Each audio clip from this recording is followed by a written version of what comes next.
Opo, Doc, ano po ba itong sarcoma cancer na tumama kay Doc Willie Ong? Okay. Ayon ho sa video niya ni Dr. Willie O, na napanood ko almost yung una at saka yung pangalawa, um, pinahintulutan niya ang mga tao, let's say mga health advocates, na i-explain ito. Kaya nandito tayo in order to explain it. Ang sarcoma is a rare cancer ng muscle na tumutubo yan ng minsan hindi mo nalalaman.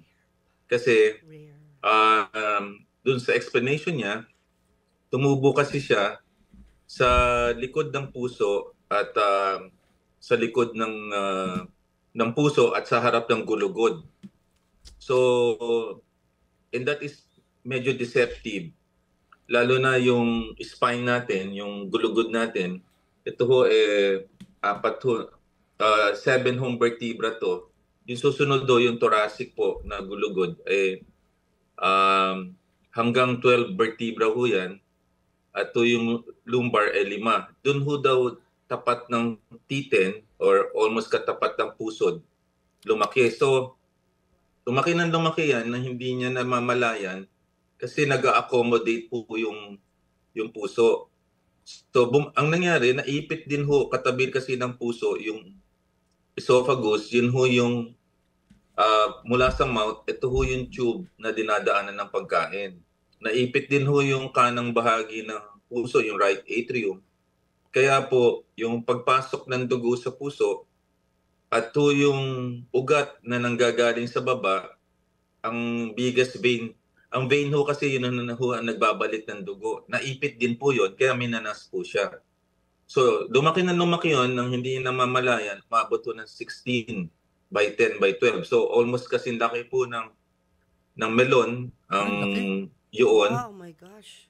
Oo, almost ganun ho ang size yan 16 centimeters. Na tama po siya na maaring inoperable ngayon. Kaya anong nangyari, I think nasa Singapore siya base doon sa video niya at sa litratong nakita natin kasama si former mayor Isko Moreno na nasa Singapore siya. So nangyari, ang kanyang cancer therapy ay malalakas po yung doxorubicin na cisplatin na sinabi niya. So ang tendency noon mapapatay mo din yung ibang cells na healthy.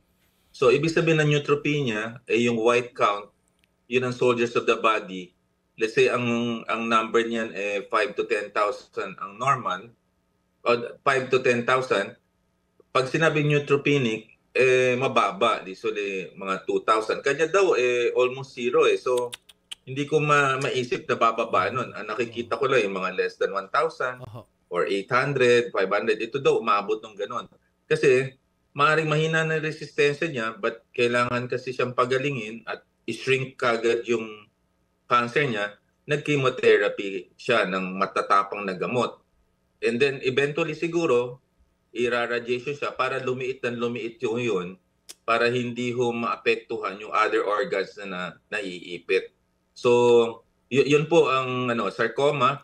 Ngayon, ang question, ba't siya nagka-sarcoma? Ako, experience sa cancer kasi mami ko kinamatay breast cancer. Daddy ko liver cancer. Ang unang tanong, ang sabi niya, stress daw ang nag-cause sa kanya.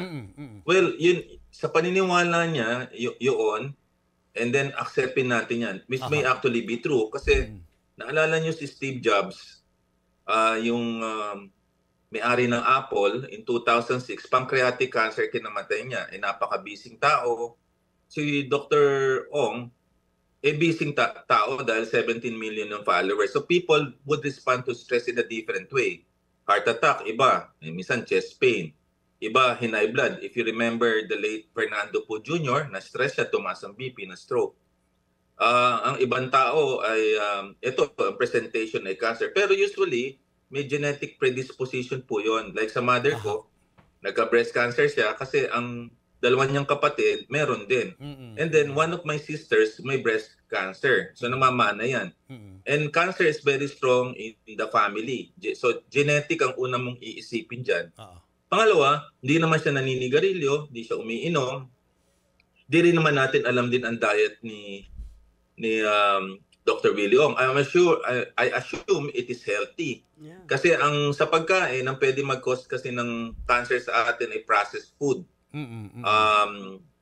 Yung sorry po sa mga nakikinig, yung mga bacon, yung mga hotdog, at saka yung mga sweeteners, yung mga aspartame na nakikita natin sa mga sodas, yun ho ang nakaka-cause. World Health Organization yung data niya. So we don't know. But since si Dr. Willie Ong na nagsabi na stress, so we'll accept it as a fact coming from the patient himself. Yun ho ang nag-cause sa kanya. I think naniniwala ho ako doon na sobrang stress can actually present that way.